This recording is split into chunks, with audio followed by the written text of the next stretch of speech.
Boa noite a todos. Estamos aqui na página do Centro Espírita Francisco de Assis com muita alegria e a partir de hoje, todos os sábados estaremos juntos para uma reflexão da vida, do Evangelho, de nós mesmos, procurando entender e aprender um pouco mais de tudo isso, para que nos tornemos pessoas cada dia melhores, rumo à imortalidade. A nossa reflexão não será longa, será de alguns minutos, mas que ela possa permitir que tenhamos material suficiente para fazer conjecturas, descobrir um pouco de nós, da vida, do entendimento maior que Jesus e a doutrina espírita nos traz. É muito bom estar aqui, porque juntos aprendemos melhor. Que Jesus possa nos abençoar a todos na nossa fala, para que sejamos inspirados na sua palavra.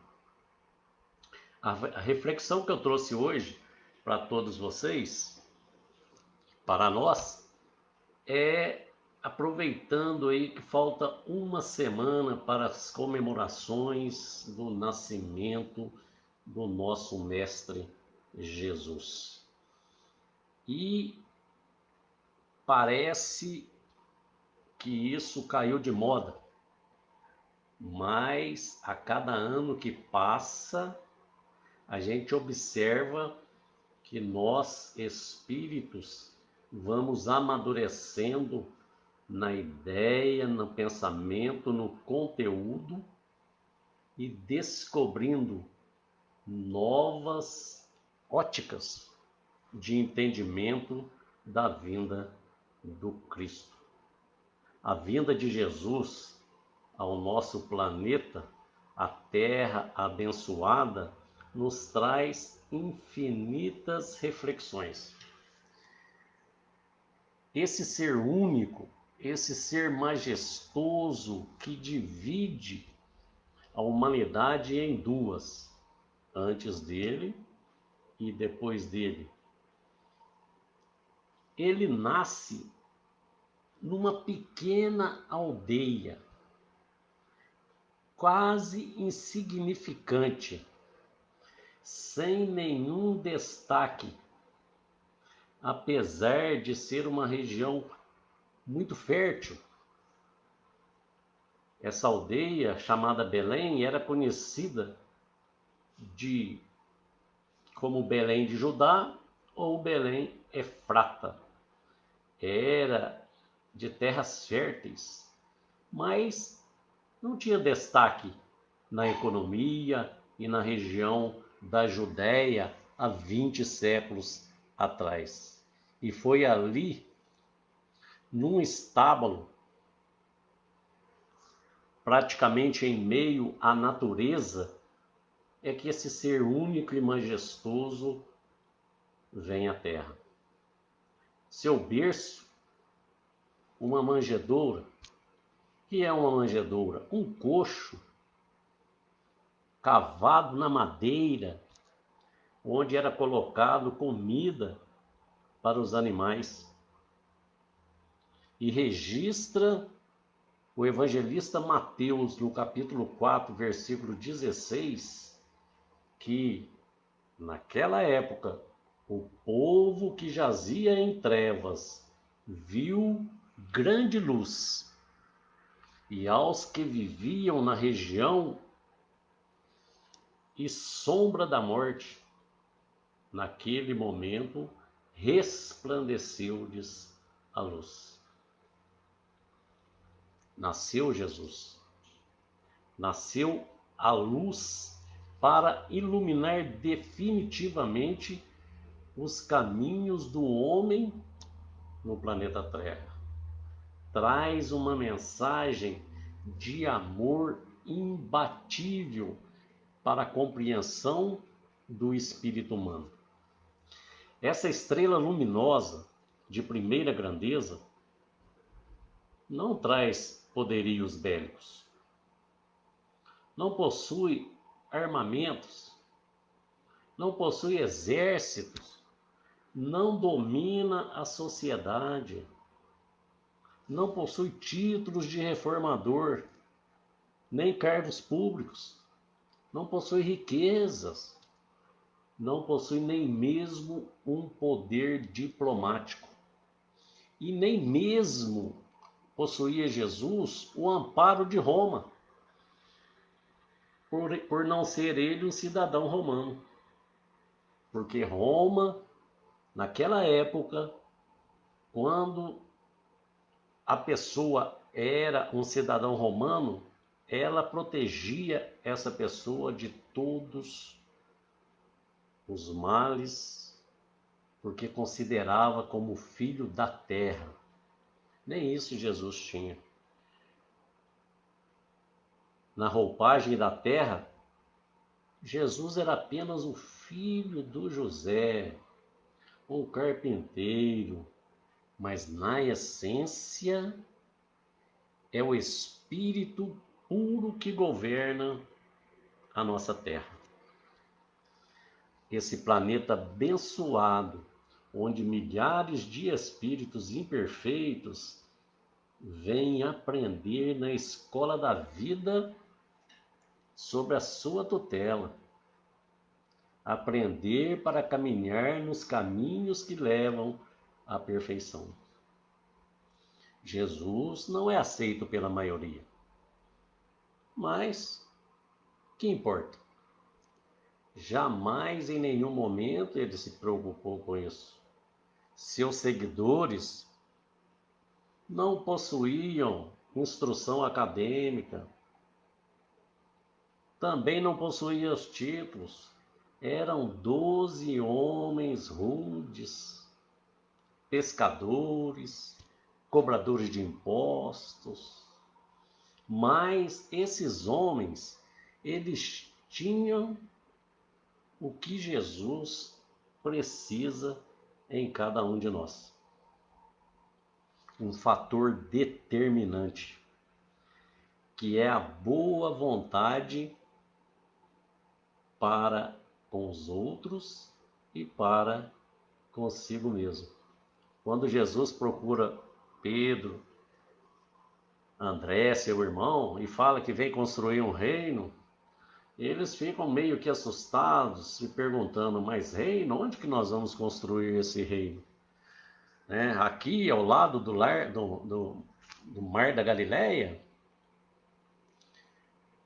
Mas quando Jesus disse a eles que a construção do reino de Deus era no coração do homem, eles não pestanejaram. Eles tinham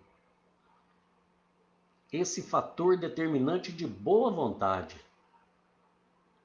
para seguir o Mestre. Então, antes de Jesus, nós queríamos um reino sem a presença de Roma. Antes de Jesus, nós queríamos um reino com abundância financeira, com muito poder e com muita alimentação. Antes de Jesus, todas as ameaças que nós sentíamos eram externas. É Roma que escraviza, é Roma que faz oposição, é Roma que humilha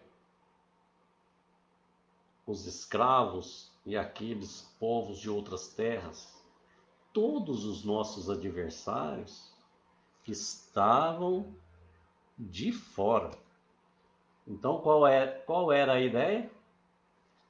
A ideia é que era preciso vencer esses inimigos externos, tomar o seu poder e escravizá-los.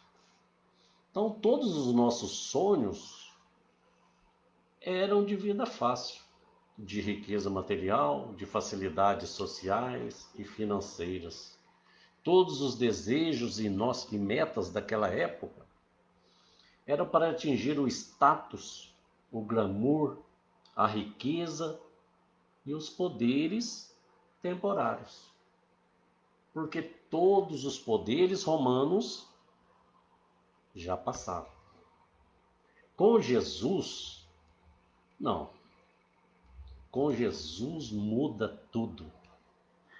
Tudo que se fixa em base de areia se desmorona. É como o homem imprudente que edificou a sua casa sobre areia. E vêm as chuvas dos desenganos, os ventos da dificuldade e derrubam a casa. E grande é a sua queda. São palavras de Jesus, que está lá em Mateus capítulo 7, versículo 26 e 27. O homem imprudente edifica sua casa sobre areia, edifica sobre os enganos da existência. Com Jesus, não. Com Jesus, as bases de construção são sólidas. Para a construção com Jesus é preciso desconstruir. É interessante, né? Para que nós possamos construir com bases em Jesus, precisamos desconstruir as casas fragilizadas pelo temporário orgulho humano. Então, tudo aquilo que foi erguido à base do nosso orgulho, da nossa arrogância, da nossa prepotência em achar que somos o máximo, né? É preciso derrubá-las para depois reerguê-las em bases sólidas de imortalidade. Porque todos os poderes e facilidades da Terra, assim como todas as dificuldades que estamos passando, enfrentamos todos os anos e durante toda a vida, tudo isso é transitório. Tudo isso é temporário. Jesus vem mudar a direção do olhar do espírito humano. E aí, com ele, ao invés de olhar para fora, para os adversários de fora, nós passamos a olhar para dentro. Ao invés de mudar a situação de fora, de vencer os adversários de fora, de arrasar e humilhar o inimigo externo, Jesus vem nos convidar a mudar o adversário de dentro. O reino dos céus passa a ser no íntimo. A abundância não passa a ser abundância material, mas passa a ser abundância de vida. É Ele mesmo quem diz: eu vim para que tenhais vida e a tenhais em abundância. Com Jesus, a visão se amplia, as cataratas do orgulho que embaçam os nossos olhos da alma se desfazem e entendemos que os adversários já não são aquelas pessoas que convivem comigo no ambiente exterior, mas o que convive comigo na surdina, aquele que ninguém suspeita, aquele que está no íntimo do meu ser, lá nas profundezas do espírito que só eu mesmo tenho condições de encarar e de enfrentar. Jesus indica o caminho para que comecemos agora. E para isso é preciso renascer na manjedoura como ele. O que é renascer na manjedoura? Na simplicidade de si mesmo. Em Mateus capítulo 11, versículo 25, Jesus diz assim: Pai, graças eu te dou por revelares isso aos simples e aos pequeninos. Então, para entendermos o posicionamento do Cristo, precisamos renascer na simplicidade de nós mesmos. Porque quando somos orgulhosos demais, esse orgulho enche o espírito e começamos a pensar que nós já sabemos tudo. E quando pensamos que sabemos tudo, não cabe mais nada em nós. O egoísmo não permite que eu enxergue o outro. Então, para esse entendimento da mensagem crística, a simplicidade é essencial, para que nós possamos apreender o roteiro do Cristo. Suas trilhas, seus caminhos são os passos necessários para a construção do reino dos céus em nós mesmos. É difícil? Não, não é difícil. Basta o quê? Fator determinante que Jesus pede: boa vontade. Quando Allan Kardec pergunta à espiritualidade se é difícil para o homem mudar suas más tendências, diz a espiritualidade que, na maioria das vezes, é um esforço muito insignificante. É porque a gente não se esforça. Então, quais são os exemplos que Jesus nos traz? Milhares. Mas alguns que nós podemos aplicar na prática no nosso dia a dia, na convivência com o nosso próximo. O não julgar. Entender que cada uma das pessoas que segue conosco, segue conforme as suas próprias condições. São espíritos em construção como nós. Estão ajustando suas arestas. Estão aprendendo como a gente aprende. Enganam, erram, reaprendem. Faz parte dessa construção. Não precisamos impor nada para aquelas pessoas que estão ao nosso redor. Precisamos aceitar que cada um tem seu tempo de florescer e que eles vão dar frutos, como o próprio mestre diz, uns a 30%, outros a 60%, outros a 100%. Diante da dor, que ensina Jesus diante da dor, que faz parte desse nosso aprendizado nessa terra que vivemos. Ensina que nós precisamos mudar o que pode ser mudado. Diante da dor, quando Jesus curava alguém, ele dizia: vai e não peques mais. Significa o quê? Mude o que você pode mudar. Modifique o jeito que você vê a vida. Não fique se lamentando. Agora, diante daquilo que não pode ser mudado, como que Jesus reage? Seja feita a vossa vontade, ó meu Pai. Então, diante da morte, Jesus nos pede serenidade. Mulheres, perguntaram os anjos às mulheres que foram buscar o Cristo no cemitério, por que procuram quem vive dentre os mortos? Então, diante da morte, serenidade, porque somos todos imortais. Esse é o nosso Mestre Jesus. É por isso que nós precisamos, todos os dias, em cada Natal, fazer essa reflexão, porque Ele é o orientador supremo de todas as almas que permanecem ou transitam no mundo terreno. Antes do Cristo podia haver muita sombra, mas com o Cristo não. Vibra a claridade resplandecente de um novo dia. Às vezes nós ficamos cansados, estacionados nas sombras da ignorância.